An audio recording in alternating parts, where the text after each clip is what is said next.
Episode 187 of the TV Dudes podcast, recorded June 14th, 2018. Mind fuck.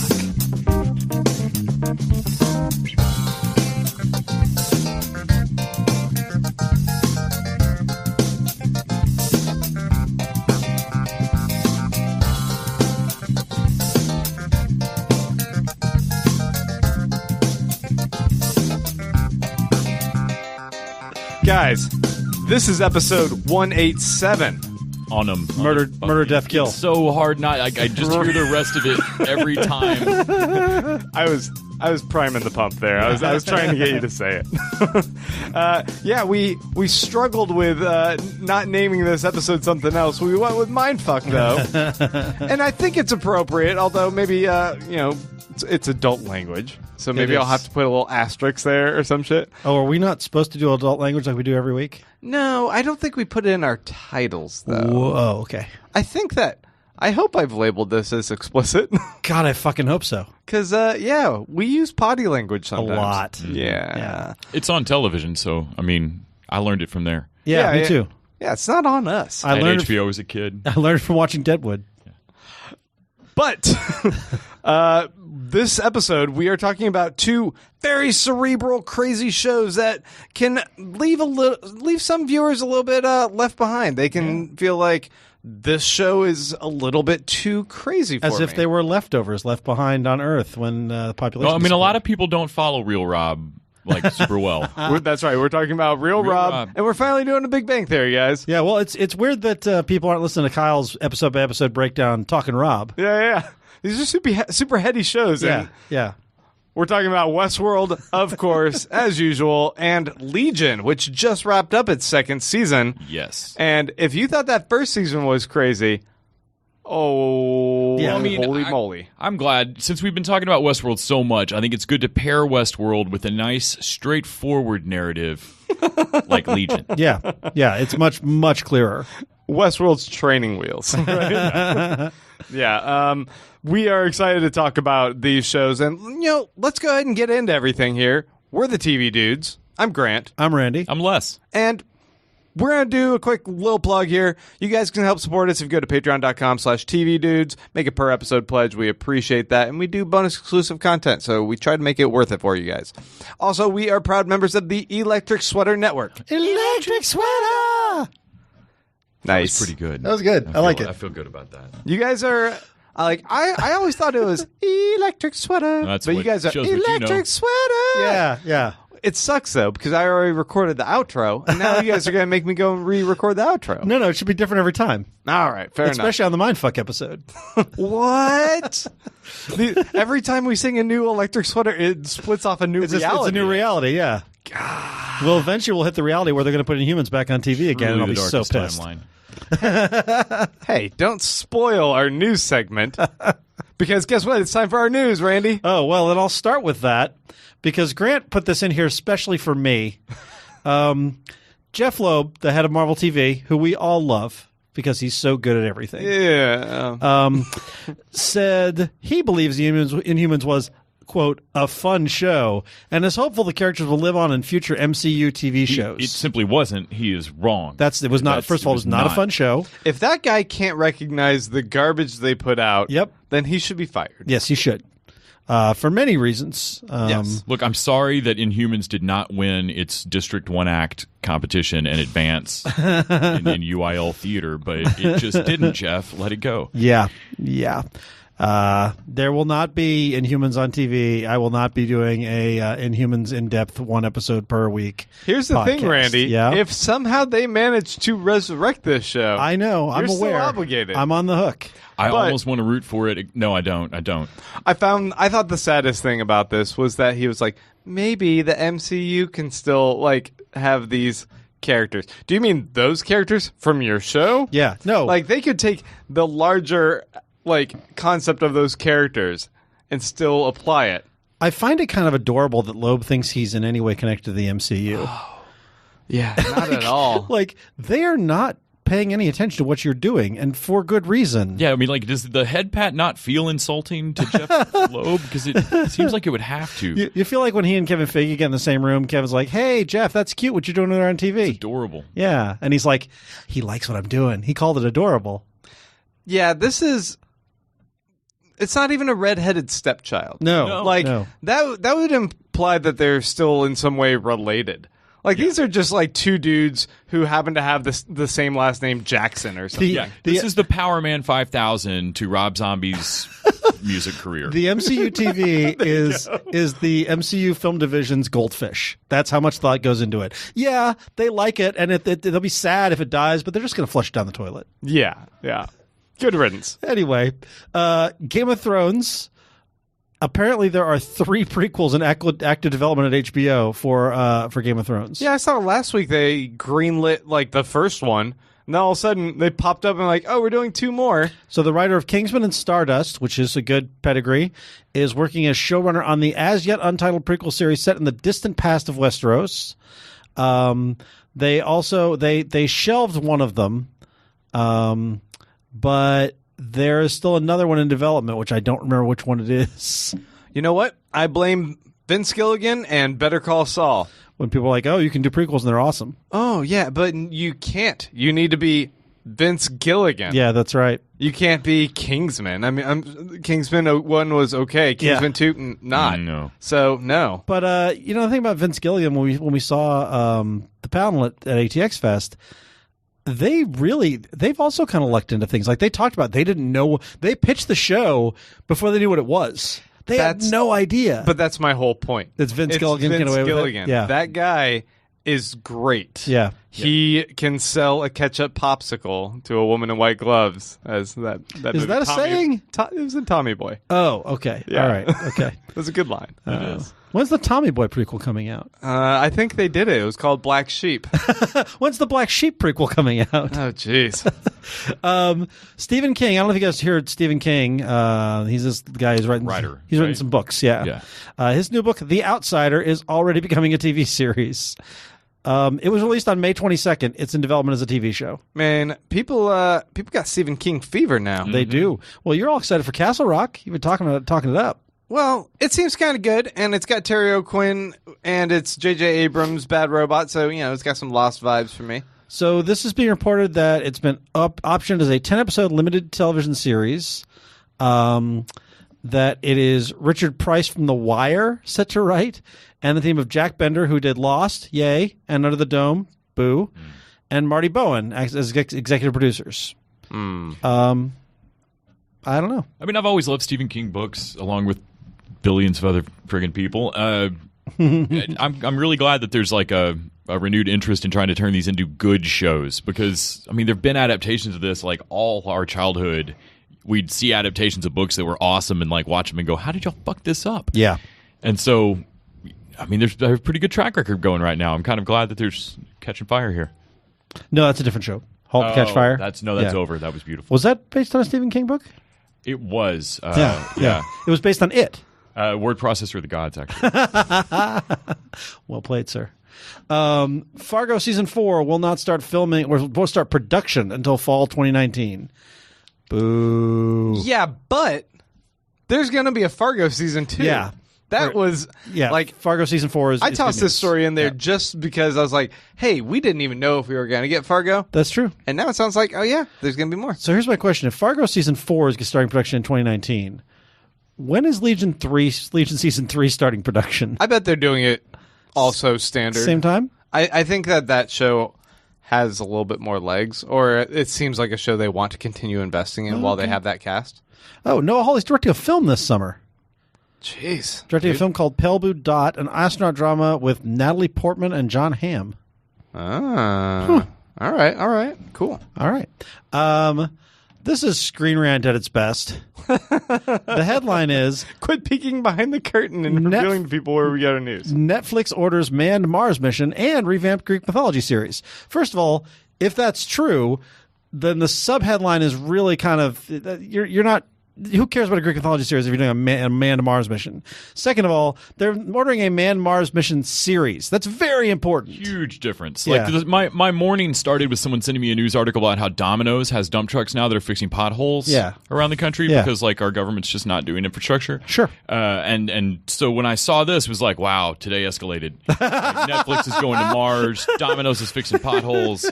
It reminds me of the doctor in Arrested Development, where Lucille Bluth will go there to check on her son who's in the hospital, and they'll be like, he's gone. No, I mean, he left the building. We can't find him. That's not what we're going to think you mean when you say that. Dr. Spaceman from 30 Rock also, Right. And maybe that's it. Maybe that's who Netflix's press agent is. Like, we're launching a man Mars mission. TV series. I feel like Screen Rant just nodded and ran out the room. Like, Netflix is going to Mars. Like old school, like they ran into the bank of phone booths to call into their editor, like in a 30s journalism drama, like in Great News or something. Yes. But anyway, a show around the mission to Mars is interesting, and a show around Greek mythology is also interesting. So I'm curious. Yeah. So the sci-fi show is called Away. It's from Jason Katims, who did Friday Night Lights and Parenthood. Sweet. Yeah. Okay, now I'm super on board. And also playwright Andrew Hinderaker and War for the Planet of the Apes director Matt Reeves. That's solid. And then Netflix stored up Felicity alum Matt Reeves. Oh, yeah. And Batman, soon-to-be Batman director Matt Reeves. Maybe. Oh, and great. You're going to like this.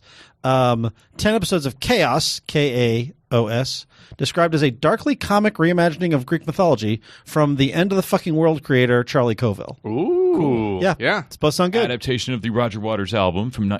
I mean, it's no man Mars mission. I just saw some... now I can't remember who it was. I saw some other guy that I follow on Twitter who was saying that he just quit his job as a writer on the Daily Beast because he got a new show. Yeah, Ira. Yeah. I follow him on Twitter too, and I'm blanking on his actual name. Yeah, I just saw that. That's great. He can't announce Ira the show Madison, yet, but that's, right? Yes, I believe so. And then in other Noah Hawley news, sorry from earlier, just reminded me, Pale Blue Dot, the only reason I know about that film is because it is delaying work on his potential Doctor Doom. Oh, interesting. Which is maybe for the best. I don't know. Everything Fantastic Four related in the big screen seems to be bad. So. Yeah, that's true. Finally, a bit of news that came out just as we were starting to record this. Star Trek Discovery has lost its showrunner. No, this is not a rerun. They've lost another set of showrunners. They lost Aaron Harberts and Gretchen J. Berg. They're officially exiting the series. Alex Kurtzman, who has been a co-executive producer and creator, taking over showrunner. Coverage claims that it was for leadership and operational issues. Like they weren't getting along with their staff. It says they became increasingly abusive and hostile to the show's writing staff, which is not what you want in a showrunner. The phrase increasingly abusive in itself is a problem. Like, you started out at a level we were terming abusive, and you went up. Right. And hostile is not a word you want to see in the workplace environment. Yeah. Wow. So... what is going on with Star Trek people behind the scenes? How are they so contradictory to the ideals that the show ultimately needs to express? And how is the show so good? Clearly, these are Mirror Universe showrunners. Yeah, that makes sense. We should have known when they all had goatees. Yeah, even the women. Randy, you have a goatee. Evil Randy! I have to kill you all now. Oh, fuck.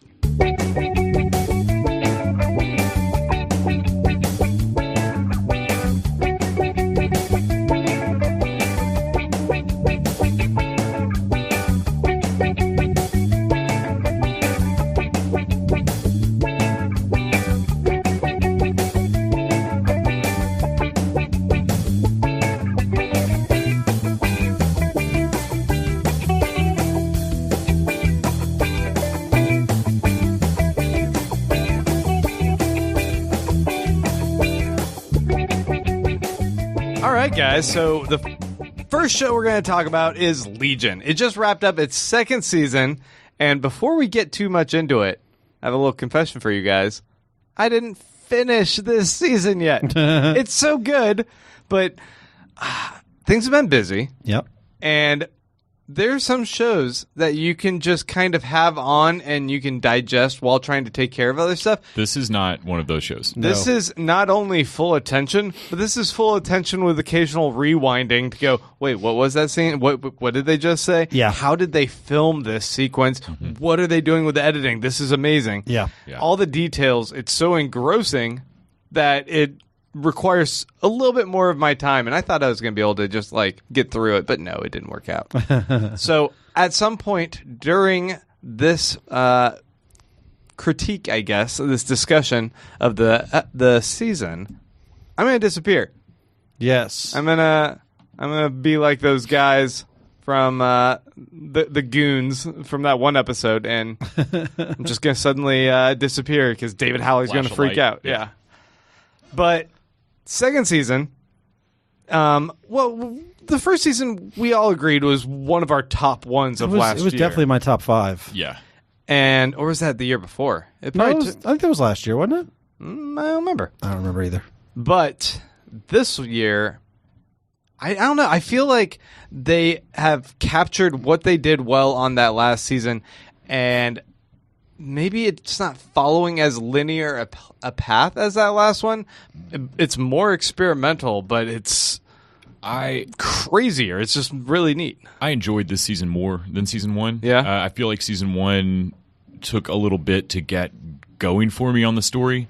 I mean, there was a lot of red herrings to set up, and you spent a lot of time in season 1 kind of dispelling this notion of like, no, you really do have powers, and what's real, and what's yeah. We were wondering if it was a period piece. Yes, yeah, and like, yeah, exactly, like what's real, who's real, and slowly figuring out that like, oh, it's which is like none of these things are explained outright. It takes several episodes to figure out who any of these people are. So it kind of took the whole first season to kind of get all the chess pieces set up. Yeah, and then for where season 1 ended with the orb. Yeah. Does it feel like okay, maybe you guys know better. Oh, yeah. But does that feel like it was just kind of a dropped story plot? Yes, I was going to say, we don't even really know what the orb was. They were straight up screwing. Like, where they went with season 2, when season 2 first started, and I realized, like, oh, you guys just threw that out there and aren't going to pick it up. Yeah. Like, aren't really going to pick I was it back actually, up. I was actually mad. annoyed by that. Yeah, I was annoyed by that too. And so it took me a second to get into season 2, and I found myself, though, once I finally binge watched almost the whole season, and then before I had to take a break and then finish it out, I really, really loved how, even though this storyline does loop back on itself several times, like they kind of run down some blind alleys and back and run down some side episodes here and there, I really feel like it drives pretty straight through on kind of a continuous theme about delusions and mental illness, and they bring back my favorite thing about Legion, which is not that David was lied to and told he had mental illnesses when he really had superpowers. Right. It's that it's not mutually exclusive. Right. He might be the most powerful mutant on the planet and be mentally unstable, and this might just be like Professor X and Logan. Like, if he comes off his meds, he's going to kill everyone in a 5-mile radius on accident. Right. I think that's funny, though, that you say, like, last season, you couldn't really tell what's real. But this season also, there's a bunch of this where I'm like, I'm not sure if what we're seeing here is part of what we could take for granted as reality, or is this just another dream sequence? Is this a hallucination, a manifestation of David's? Like we were talking before we started recording about all the announcements going on. I am not entirely sure that David is not warping the reality of everybody on the show who's around him. Yeah. And that and they're unaware? Even if it's not real, like I'm not saying that the plots are fictional or that it's all in David's head like a dream episode or something.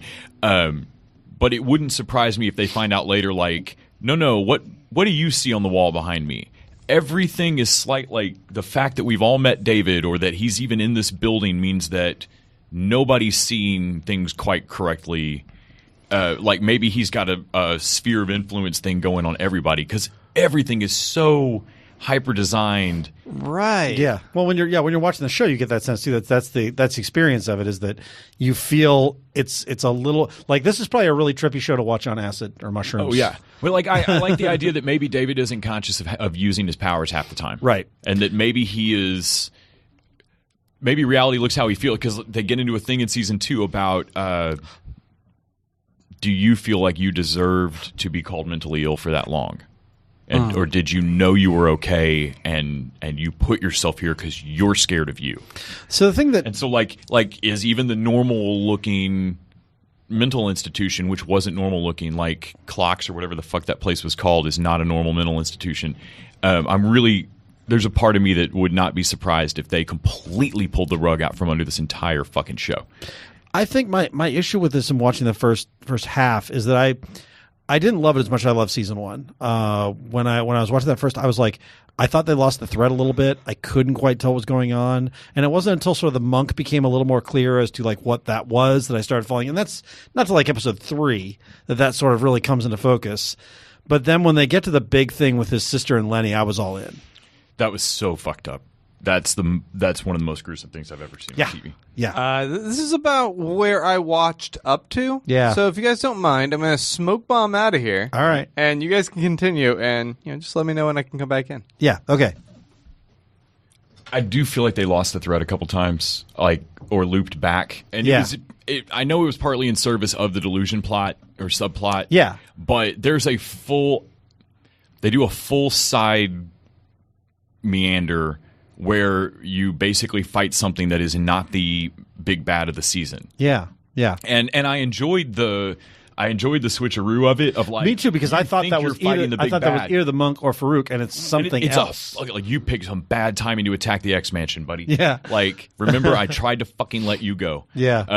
I loved it when it happened, but I also realized I've just spent hours on this. Yeah. God damn it.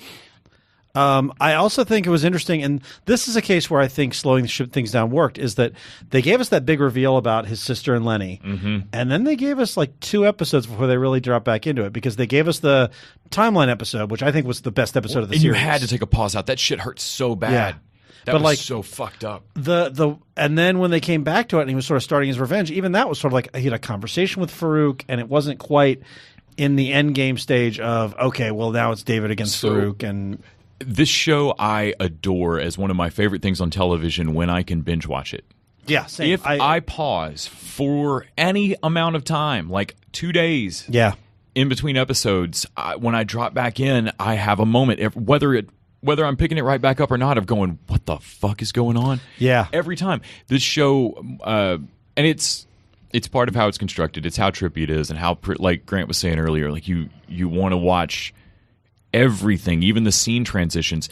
Someone pointed out watching Black Panther that when Killmonger takes the throne, they do this like camera roll shot. They tilt it so you show the world's turned upside down. Yeah.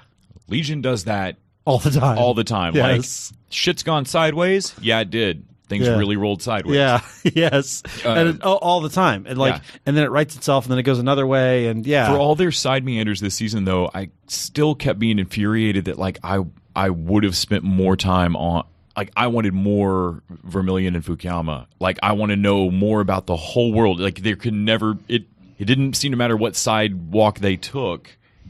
I still wanted some more of something else. I also wanted them to get back to the main plot. Watching this show, this is one of the best things about mental illness I've ever seen. Full stop. It's also definitely the best comic book adaptation I've ever seen. It very much still, season 2 feels like an X-Men comic to some extent, except it feels like a Peter Milligan or Grant Morrison X-Men comic. Like the thing that I think my biggest disappointment with this season, which by the way I did love this season, but my biggest disappointment was the promise at the end of season 1 was we were like, oh shit, are they doing the Shi'ar? Are they doing like Arcade and the Danger and Murder World? Like, are they going there?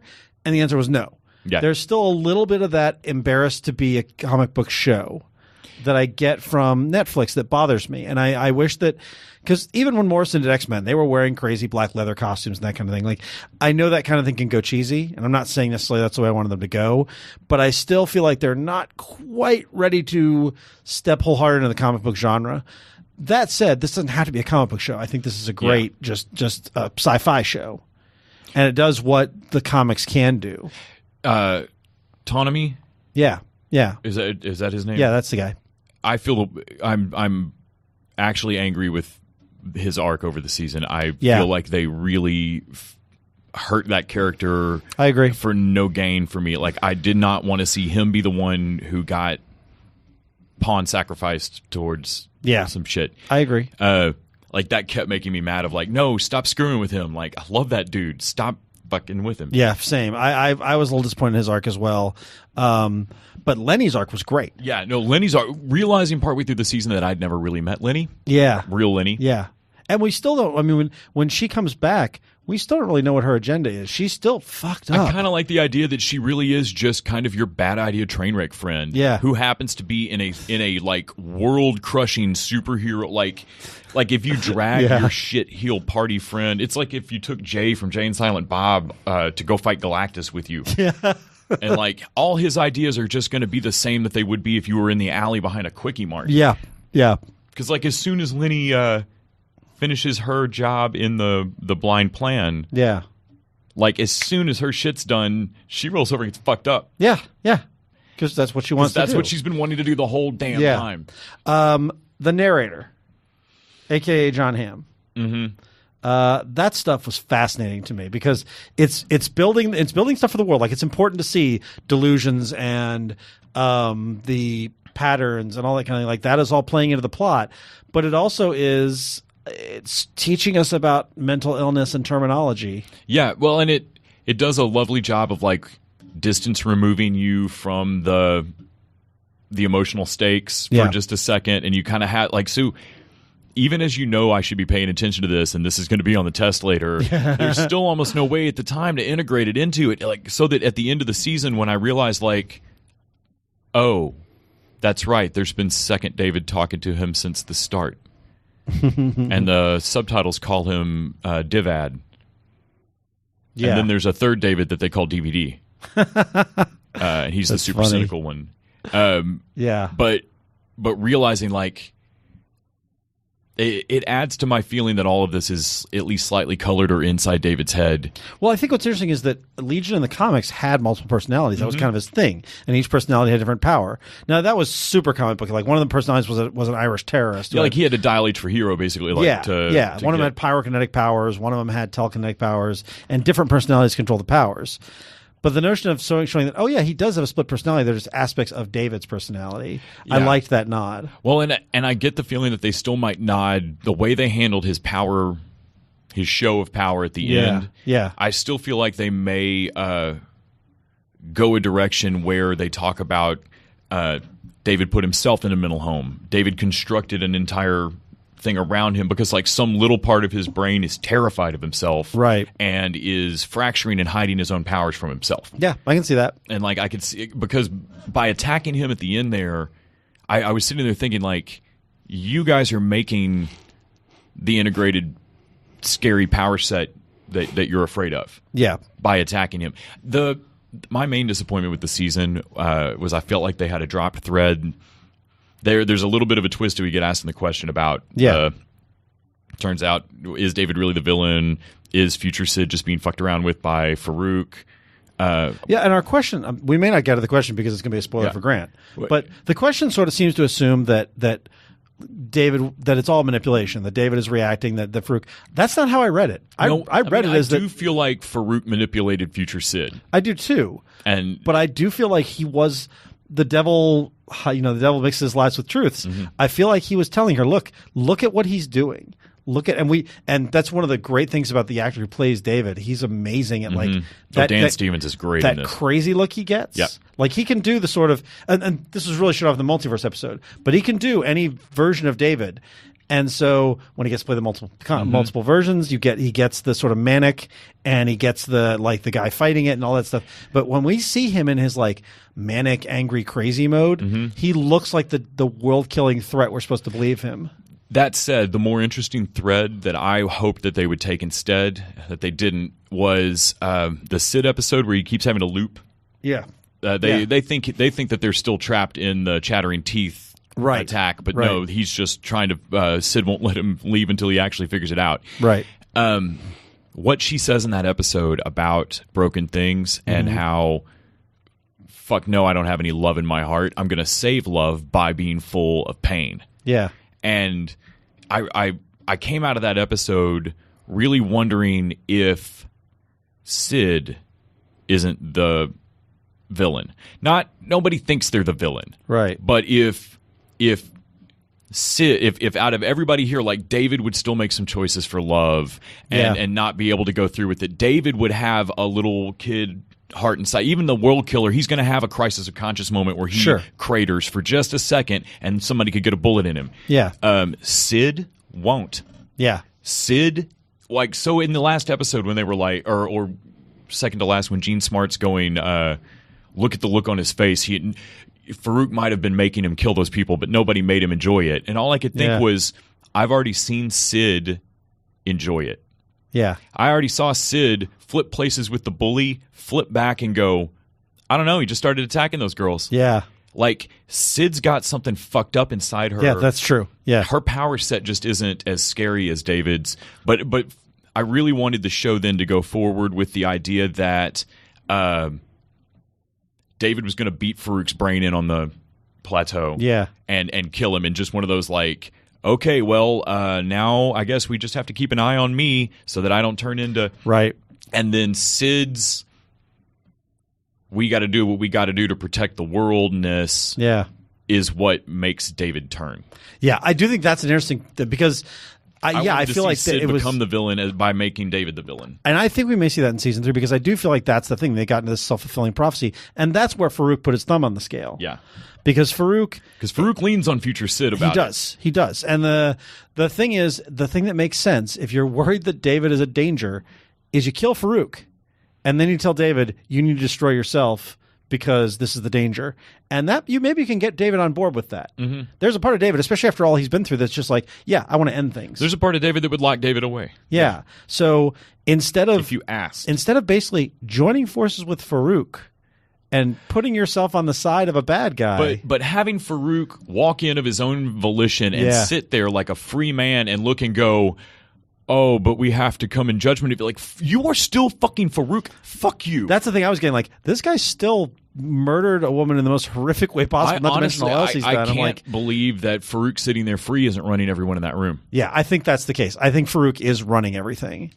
I don't see a way that he's not, because we showed him burning out the control unit. Yeah, and he whispers into the mouse whispers some kind of thing into Sid's ear. Yeah. So I do think he's running things, but I think he has successfully driven David to a place where David is not seeing it, because it continues to be the chess game between Farouk and David. You don't want that to be over just yet. No, and especially not with how of the great guy for Farouk. Jesus. The guy who plays Farouk, and I had his name here. I've lost it. So good out of the comic. It's Naveed Nagaban or Naveed Nagaban. He's amazing and so sort of oily and yet charming and evil. But there really is a regalness to him, and there's a. I mean, he's a despot, but he makes good points. The writing's great, his casting's great. Yeah. Even watching them psychic dance fight to a Farsi version that was so great. Behind Blue Eyes. Yeah. Oh, let's talk about the music, because those covers, like that kind of thing, can get annoying. Slow covers of rock band, they do kind of have a shtick down. Like there's the similar to like Slow It Down, have a little girl sing it with a tinkly dollhouse or music box piano. Like that's every horror movie. Yeah. There's definitely like a Legion way to slow, like, all right, record a male vocal auto detuned from a stairwell. But that said, I loved it every time. Works. Yeah, I loved it every time. And Amos cover. It's just like in the music in Westworld, where you start recognizing, like, oh wait, that's the White Stripes. Yeah. Or whatever it is, Only I don't find the music in Westworld is like hair creep, like hair raising. Yeah, it's a different vibe. It's a different vibe. But it is, the music is signifying, in the same way the music in Westworld sort of signifies this is a modern interpretation of a Western world. The music in Legion there's something askew here. Everything's like slowed down and off tune, and like something's familiar, but it's in a disturbing way. Yeah. Oh man, I and that is the music director for the show, I believe, was in the band Tonic. I think in college. Yeah, okay. I met one of the music people last year at ATX Fest, but Noah Hawley has a hand in the music some. Yeah, he does. Yeah, I mean, Noah Hawley's got a good sense for that, because you can see that from Fargo as well. Anyway, we should bring Grant back in, but this was great, and definitely worth a watch. I couldn't believe it when Lenny died, though. Yeah, that was weird. Son of a bitch! Hey, guys. So, what'd you guys think? You like it? You know what? Just gonna listen to the episode. No! This show? Terrible. No thanks. Yeah, we should warn you, Grant. There is a spoiler question in the questions that we kind of covered, and it's the first question from Michael Costini. So, Michael Costini, we covered your question in the spoiler section. Okay, I will try to skim over that one and not acknowledge Michael Costini. Jeff Russo is the music lead for Legion. Yeah. We got to. We're talking about how great him. the music was. Yeah, so good. Daniel Russo is the Karate Kid. No, Danielle Russo. Oh, she's from Lost. She was the crazy French woman. Daniel LaRusso is the Karate Kid. Yeah. Yes. Danny and LaRusso. then the Russo brothers. And the Russo brothers did the Infinity War. Yeah. Any other Russos? Renee Russo is she's great. I love Renee Russo. Welcome to the Russo podcast. This is all we're going to talk about. Russo cubed. Is there any Russos in Westworld? Go fish. Because that's what we're talking about, guys. This might be the best episode of this season. Oh, I think so too. Holy this was a great smokes! episode. You know what? I should have pulled up ahead of time the name of this episode. It is called Kiksuya. Kiksuya, which is the name of the Ghost Tribe. Who's been?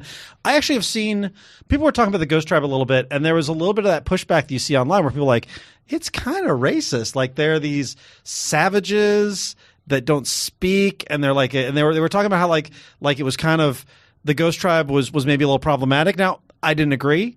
But I could see where they were coming from. They were saying the Ghost Tribe was like, all it was like the boogeyman. And I'm like, this episode was all about... They showed like a family environment that it was like warm and loving. And yet to outsiders, it seemed aggressive, but they were protected. That's the thing. Prior to this episode, I keep what we'd seen of the Ghost articles Tribes about Westworld that seem to think that in this fictional show, these rich people built a museum or some sort of historical document and not a super racist country club where they could shoot natives. And that was kind of the point. Racist. That was the point. I'm sorry. Every time I see a new, we have to discuss the implied racism of Shogun World. No, we fucking don't. The whole show's about this. The point Westworld is racist. Shogun World is racist. Yes. The Raj is racist. Yeah. Everything in the world is racist. These are rich design. people going, what the shit? Yeah.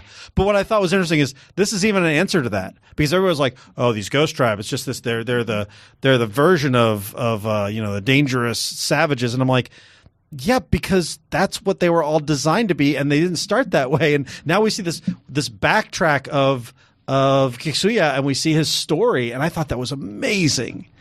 So the lead character, the lead actor, is Zahn McClarnon. I hope I'm not butchering his name. You know him from Fargo.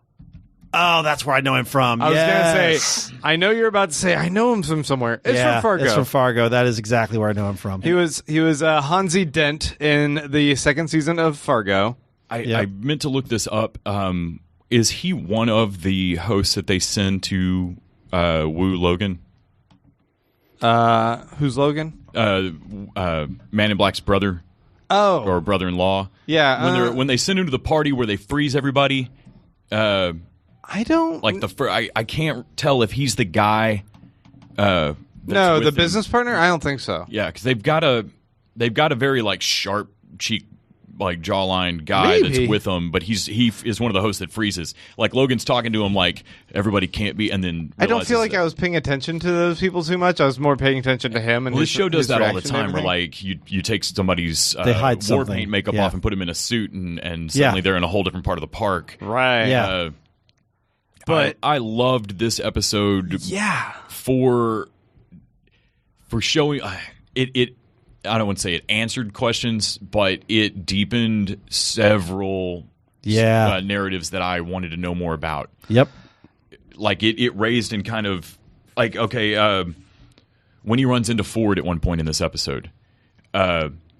And Ford's staging a scene. Yeah. But I like Ford's interaction with him because I was wondering the whole time throughout the episode, okay, so did Ford give you guys superstition religion, or is this an accident? Or did you slowly figure out that some of this is just management protocols that were kind of badly set? like, well, we don't update them until they die. Right. That means that The he fact could that run 10 years. He was alive that long, and they're like, holy shit. And at some point on these guys, if they start to realize that death doesn't have to end them, then they can stand back up. I mean, like, we've seen them already stand back up from wounds of like, no, you're not really dead. Stand back up. And so, like, at some point I'm wondering if maybe his program, like, did he ever take a wound that maybe he should have laid down for? And he just kept going? Or did he really avoid damage that long?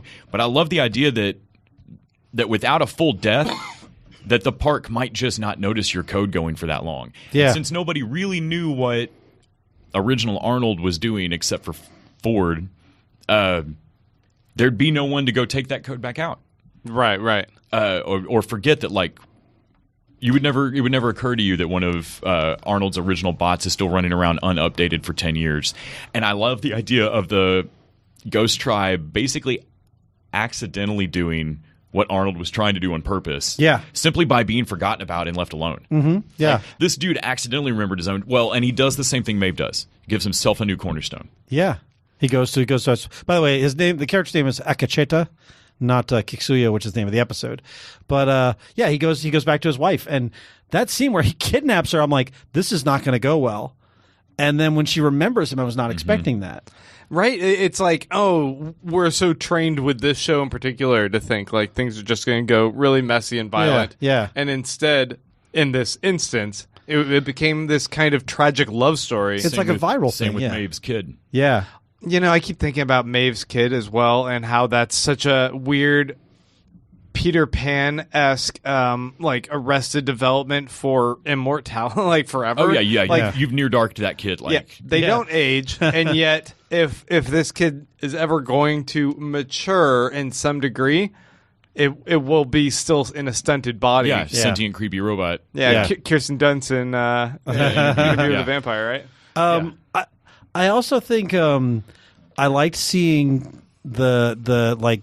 I thought, oh well, they're going to be together, and then she gets taken away, and you're like, you want him to chase but you know it's not going to happen because you know where he winds up. Well, and seeing it click for him that she's been replaced, but then him kind of rejoining the tribe when he recognizes it in another one of the hosts. Yeah. That, like, you remember he can tell that, like, I can tell you see something wrong with your son. Right. Yeah. Right. And, like, ask her about it, and you can see this religion forming. But it's also corrupted code. Yeah. That's all it is. It's corrupted code that is spreading, Yes. which is fascinating. Watching this along with Legion, Yeah. with thought viruses and Uh-huh. stuff like that is kind of neat. Realizing also this episode we get to see Maeve do something that is, again, a little further along her power set. Yeah. Right. That they pull her aside to figure out how the fuck she has admin.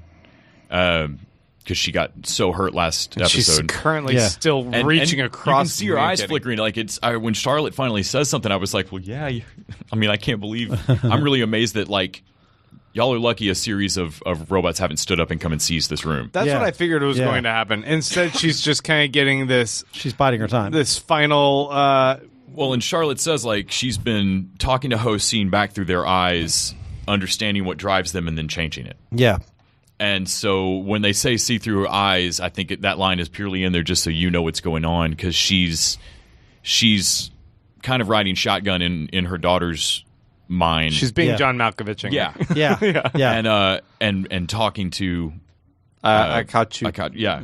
We can't butcher the name. Well, it's kind of funny that Maeve could wind up being sort of Ghost in the Machine. Mm-hmm. Like, she doesn't need a body. She can basically influence. She can live in the bodies of any of the hosts at this point. Yeah. It seems like. Do you think that might be part of it? That she can somehow disperse herself outside of her form at this point? I don't think that was the plan. I think Maeve, and this goes along with the theory that she's not going to die. No, I don't think so. But I think Les has been talking all along about how much of this is like Dolores' programming, that kind of thing. Maeve, I think, is as Les has said before, she's the one who woke up, and this whole thing of like being able to control robots with her mind and spread her thoughts and that kind of thing, that is not in anybody's plan.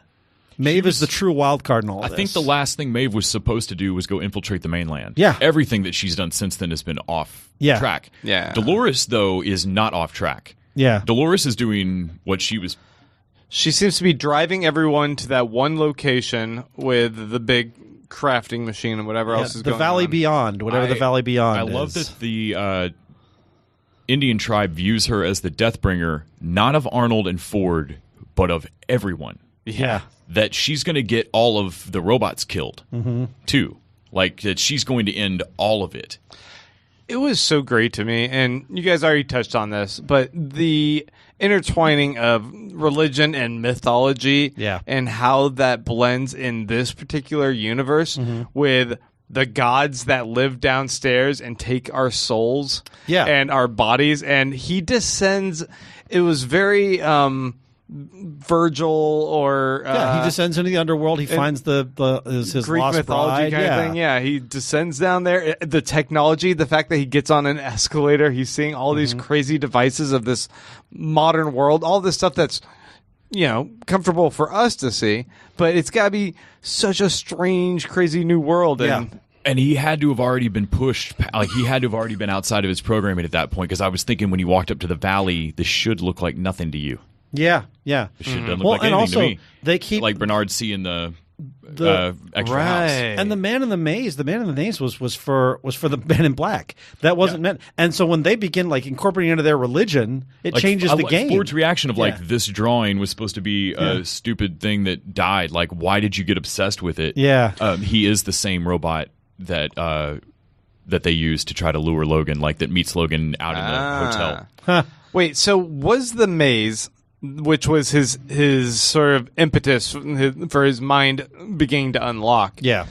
Does the maze can like hold a very powerful pattern that does seem to do something to the code of the robots? Does the pattern itself affect the code? That's a good, interesting question. Is the maze like literally like a QR code? It's the QR code, yeah. That's for fucking with them. Like that's because, what it seems. He shows it to everybody, and then it seems one of his like guys agrees to basically the scalp inside the scalp tattoo, which we saw in season 1. Yeah. When they when Man in Black scalps a dude and it's written in the underside of the skin. Yeah. And were they doing the scalping and tattooing to a bunch of people? That's what it seemed like. It seemed like I thought Ford was doing that. We all thought Ford had bit those things, and I don't think they did. I think that the robots have been. The robots have been doing it. The robots have developed their own religion based on Ford. And they'll put the scalp back on and just let it heal. Yeah. It's crazy. Because I think it's got to go along with the slow work towards being the death cult that's like, no, we can die a bunch of times and get back up. Once you do it enough, then you'll... Like, I wonder if having that imprinted on their scalp is something they figured out, like, helps keep them unlocked. Well, he says it is like, and they took it away from us, like, well, hide it from them. Yeah. This is so crazy because we are 2 episodes from the end of the season, and they have just basically introduced a major new character who's been there the whole time and put a whole spin on everything. Yeah. Like, we thought it was all about Dolores and Maeve, and in fact, Akacheta has a story that is running parallel to all of this. I like that Maeve like that everybody might think Dolores is awake, but Maeve might accidentally be awake in a plan that wasn't really supposed. I still feel like the robots woke up is a bullshit cover that Ford doesn't believe in. Yeah, that he set into motion. Like this is a story Ford wrote about robots waking up. Yeah.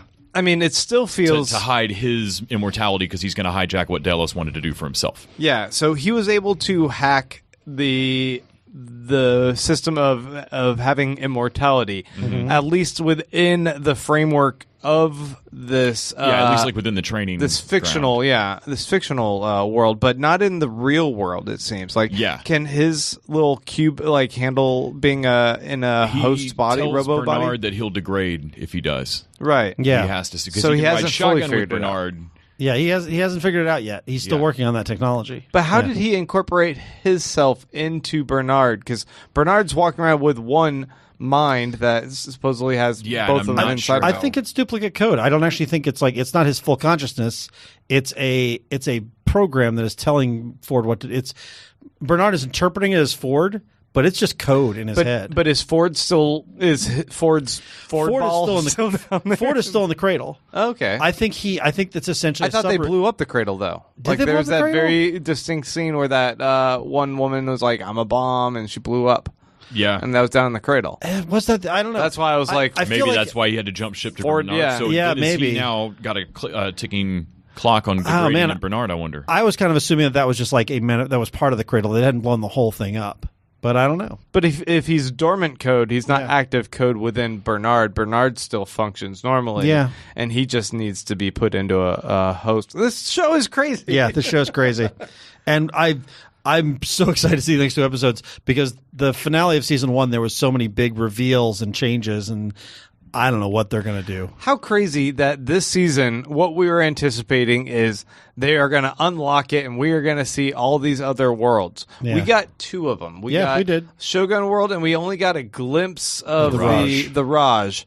And so we don't really have a good idea of what the other 3 remaining ones are. In fact, even when we got a glimpse of the upstairs inside of the Westworld like main labs where they have all the... We really only like drone hosts and stuff. Yeah, right? we only saw Shogun World Yeah. in addition. Yeah. So who knows what those other 3 are? I mean, I had heard a thing. The Ghost Tribe's made up. I mean, the Ghost Nation is a made up tribe. right.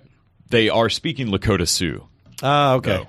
though, And so is are- Maeve's daughter. which are Standing Rock Sioux. Not Or is that Maeve that he's talking you're to? talking about Man in Black's daughter, right? No, I'm She talking talks about to them. I'm talking about Maeve's daughter because this whole story is being told by Ekacheta to Maeve's daughter, and she sure acts like she understands what he's saying. Yeah, but it's Maeve. He's You talking to think Maeve. so Maeve listening is to Maeve is her. listening. Okay. Maeve is listening the whole You don't time. think and, you don't think and her, she can hack all languages now. you don't just once think she you figured don't that think out. her daughter was like on board that whole conversation as well? Well, he does say like, and you can remember all of it, and I've always tried to protect you. So yeah, she might. I think actually know it. her daughter has more awareness as well. It seemed like he was aware that he was talking through her to Maeve. Oh, okay. though. That's the sense I got near the I'm end. wondering- When, I want to rewatch and see. Like, I wonder when in the conversation, or does he know the whole time? Yeah. yeah. But there was something on. I saw the other day that there's only 6,000 or so people who speak that, Yeah. and so Oh. that they chose a real language. Yeah. Was kind of impressive and like stuck with it. That nearly this entire episode. Yeah. Yeah. Is in a pretty sparsely spoken Native American language. Yeah. Wow, that's impressive. The actor is Lakota Sioux, Standing Rock Sioux. Okay. So he speaks it. Man, that's so good. Yeah. Such a good show. This episode blew me away. Where this almost could have been its own standalone episode. It's cool. Yeah. I mean, the show is always beautiful, but Yeah. this show is just. I mean, this episode just like tore my heart out. Like the kidnapping her, and then realize when he looks at the woman and says, "I found your son," and has his whole journey back and forth in the like down to the cold storage, basically. Yeah. And giving it up and going back, and sitting down in the chair crying. I was just sitting there going, man, I can't believe how much of a shit I give about these robots Yeah, I know. and how much I don't care about any of the people on this show. Yeah, the humans all deserve to die. Did you also see that there was a little featurette for our friend Ollie Nakvi? No. Yeah, it's I saw it posted online and he shared it as well. But there's a little behind the scenes of the work that he's done. I think he's like an assistant. Oh, yeah, we met Ollie at ATX Fest 2 years ago, right? Yeah, and now I don't want to get whatever his proper role is. Yeah. Incorrect. Right. But yeah, it's cool that they show him working on this behind the scenes. Yep. And yeah, go check that out. He was the guy that joined us for trivia at ATX Yeah, Fest. he was with our near first place team. Yeah, and we were like, wait, you work for Westworld? Well, that but show remember- hasn't come out yet. But that was before we remember. He was a little nervous. He was like, yeah, everybody watch the show. Like he was really pushing it, and we were like, oh, we're looking forward to it. We had no idea it was going to become like one of our favorite shows that we covered every week. I mean, we had some idea because We were pretty excited for it.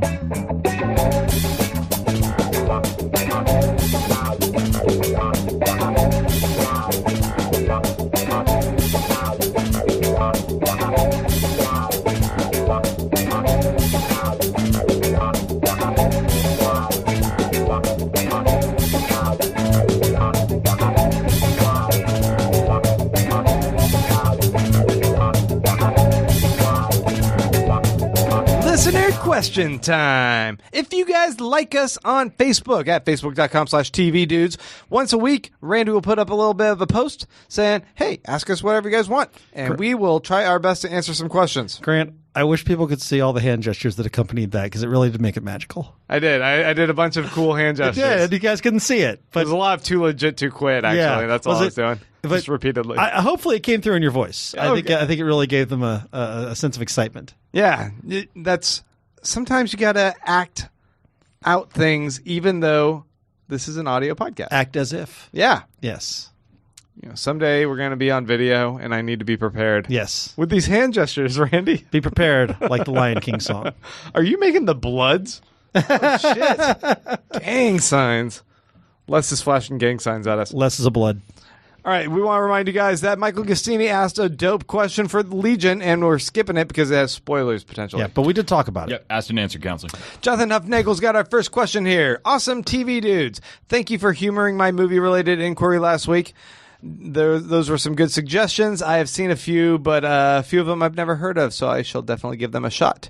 Defiantly. I shall defiantly give them a shot. His question is, are there any good TV series with a sort of coming-of-age feel to them? Like if you could capture all the awesomeness of something like The Sandlot that makes us miss our precious childhood and stretch it into an episodic series. Freaks and Geeks. The Wonder Years. The Wonder Years. Freaks and Geeks. The Goldbergs does My that for some So-Called people. Life. My So-Called Life. That's perfect. Yeah. Friday Night Lights can hit on that. For some sad people, 13 Reasons Why. There's one, it was a web series that got picked up on Hulu for a while called The Yard. That's fucking great. It's basically like if The Sopranos are like a mob type thing, we're entirely like just Schoolyard Recess. Oh, yeah. Yeah. Oh, and Everybody Hates Chris, Yeah, Everybody Hates Chris is great. which is on CW Seed now. Everything Sucks was a little bit for me like, oh, I remember the 90s, and it felt awkward and uncomfortable watching that, Yeah. but a little bit relatable. Yeah. So lots of good options there. Yeah. Nick Dye says, hey, dudes, I know that Les has recently seen the glory that is the weaponry. Pony. Were Pony. Oh, yeah, I read that wrong. Were Pony episode of Stand Against Evil. It's got me wondering, what are some of the greatest silly monsters you have seen on TV? The spider at the end of the It miniseries. Doctor Who owns in this category. Yeah. You've got the adipose, the fat monsters from space. The stretchy face. She's not really a monster. I mean, I guess she is. She's kind Last of a monster. Human? Yeah, she's Last Human. And the weird lizard people who live inside of people's skins in Doctor Who. There's they're like big fat lizard people. Oh, yeah. They represent sort of space aristocracy. That hentai monster in Middleman. Yeah. Oh yeah. Middleman's got some great silly monsters too. Yeah, Doctor Who's Middleman. That's your wheel. Zombie Flying Pike, I think. Zombie Flying Pike. Yes. Yeah, that silly, lovable smoke monster. Oh, so silly. From Lost. Jonathan Happy Michael says, hi, dudes. Sense8 released its 2.5-hour series finale last weekend, which was more or less a good finale for a high-concept series. Sensational? Oh, boy. Get out of here, Les. Go home. I give it a Sense 8 out of 10. Are there any canceled Netflix series that you want to have one last hurrah to finish up some loose plot lines? Terriers should have a last hurrah, like maybe 3-4 season hurrah. Do you feel like they left some dangling threads though? No, there was a deliberate. Left her straight. Yeah, there was a deliberate. Did he take him to prison or not? And the answer has been established by the creators. Yeah. So yeah. It's not a Netflix series, but there's one called Happy Town that I'm rewatching for no reason. That's a one season, very, very cliffhanger. So this is also not a Netflix series. There's a show called Now and Again that was about a John Goodman getting his brain put into like a You remember that? Yeah. So that ended with like the government on the trail of the guy who had reunited with his family. It was the biggest cliffhanger ending, and then the show got canceled. I would love to see a wrap up to that. It's never going to happen because other than me and Les, nobody remembers the show. Oh, it was a great show. It was a great show. I'm sort of in that camp of I don't need them resurrecting shows for anything right now for me. There's so many good shows I don't even have time to get to. What I would love to see is a series. I'd like a publishing house to just do an imprint of paperback books that wrap series. Veronica Mars did that. Yes, They started exactly doing, like that. And that fits because Veronica Mars is based in sort of the Nancy Drew and Pulps, which is also a novel. Oh, the fact that there's basically a YA mystery series of Veronica Mars is perfect. It's too bad there's only 2 of them. Yeah, but I would love just wrap up books of series. You know what else would make a great series of books? Terriers. Terriers would be a great series of books. I actually pitched that to Ted Griffin. Basically called Fletch. It'd be a better TV series, though. Yes. Dennis McElwain says, were those the Brood that took over people's minds earlier in the season of Legion? I'm going to say no, because if they were, they'd be sued. He says, if so, the balls of this show are bigger than my head and brass. Also, Randy, let a film question through last week. You did, Randy? Hashtag snitches get stitches. It does say hashtag snitches get stitches. You know what's coming, Dennis. You least expect it. Randy, Stitches get stitches. I was not on last week's episode, and you talked about a film question? Now, how dare you? I was trying to make our listeners happy, and you see what I get. Did Marvel do something different with the Brood over time, or did they finally settle that lawsuit? That shit is... They are so... They're aliens? No. Much the xenomorph. They're still there. Okay. Yeah. Because, Brew, I know, made it into the X-Men. There's a little baby... Brood. That's X-Men. the last we saw of them, but the Brood do show up every now and then. They never acted on it. They I feel are a like creature design that is so close to the Geiger xenomorph. Oh, Claremont had clearly seen aliens and loved the idea. But the Brood are different enough. They have a queen. They have intelligence. It's different enough. They have a queen, in the movie. Like the movie. They're intelligent, like the movie. They have speech, and they're they're less animal intelligent. I thought you were about to say, and they spit acid. No. No, they do. They implant people with eggs. All right. No, they're definitely the aliens, but there's enough differences. They all fly. They and mutate have depending space on what wheels. they implant an egg in. So Yeah. Oh, wait. Yeah. No, it's they're very, very close, but I think they're just distant enough that they've never had an issue with it. But I don't think that's what they were going for in Legion this season. I don't think so either. I think I assume he's talking about the delusion. Yeah, the delusion egg, yeah. I don't think that those were supposed to be Brood. No, I don't think so either. Even sideways look, it's a weird look. I mean, I definitely get what he's saying. Yeah, I can see the interpretation for sure, but I do not think that's what they were doing. Partly because I would hope that they'd go a little different with the creature design, and also because I'm pretty sure they'd get sued. Considering there are currently alien movies, maybe still in production. Sure, but they're owned by 20th Century Fox. True. Yeah. So can we just call it done? Is this Yes, where yeah. the Brood are just finally admitted to be X-Men versus Aliens? Yeah. Yeah. Awesome. Kyle Volte says, so, since the world is rapidly rushing toward the future of Fallout, and he says, Trump, which we'll just go ahead and say is Trump is leading us to disaster, everyone. Right, nuclear disaster for sure. Yeah. What are the 3 TV series that you will bring into the vault with you? I know we've addressed this question before, but I can never remember my answers. It always rotates. I think it depends on the whim. Yours are Terriers, Cheers, and I don't know the third. I don't remember either, but it's definitely it's a long running. It might even be The Simpsons, because then you get so many episodes. And I think mine is one of the Law and Orders, Middleman, and Night Court. I'll tell you what, you can have all the Law and Orders. You can just have them all. The Law and Order franchise. Yeah. You will die before you watch all of them. Yeah. Because and of the Fallout. then Middleman and Night Court. Yeah, and Grant has Lost. Leftovers? No. Doesn't make the cut? No, Okay. I love Leftovers. I don't want to rewatch it. Fair. Yeah. Lost, I'll probably do Rick and Morty. Yeah. And I might go with Breaking Game of Thrones. Game of Thrones, bitches. Yeah, that's a good one. Yeah. Best friends whenever. It's What if you change the calendar though, and you can only take 3 one-season shows? Oh. There's only so much space on the hard drive. 3 one-season or one shows? season of a show. You can take 3 one-season shows or 1 season of a show.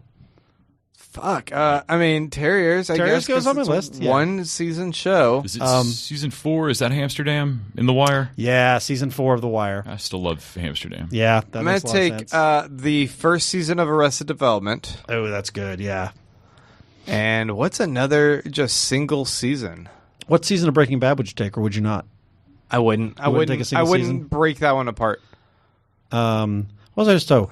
There was something I was like season 2. Oh, I'm not sure I would take it, but if I were going to take a season of a show, I'd take season 2 of Buffy, which I think was the best that show got, even though its best episodes aren't in that season. Man, I feel like I should do something like Mythbusters or something that's going to help me survive in this vault. I don't know. Naked and Afraid. Yeah, some sort of Man versus Wild show. Like pick the wrong season and he's in a different climate. Yeah, I'm like, fuck, it's not going to help me at all.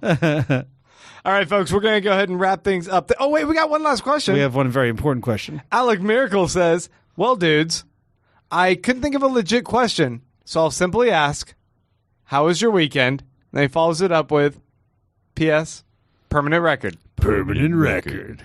Our weekend... The weekend was okay. There's a whole podcast about it. Yeah, you can listen to our last episode. We released it on Wednesday, I believe. Yep.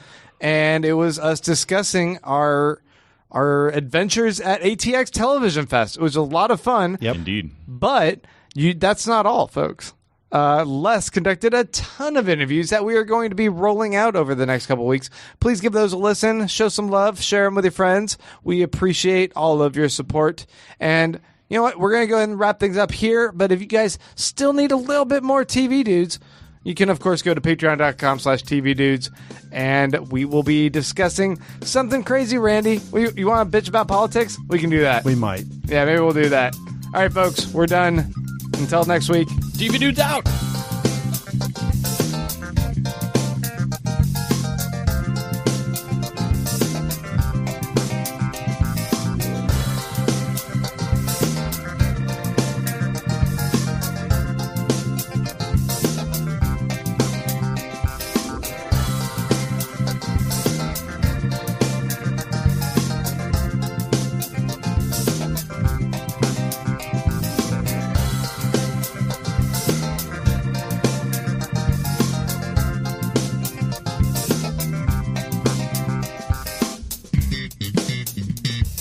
The TV Dudes is an independently run podcast and a member of the Electric Sweater Podcast Network. We are exclusively listener supported. If you'd like to help us out, go to patreon.com/TV Dudes. You can like us on Facebook and Twitter at TV Dudes. All the music for our show is by our friend and original TV dude, Gregory J. Amani Smith. To find out more about us, go to thetvdudes.com and electricsweater.com. I'm Grant Davis. Thanks for listening.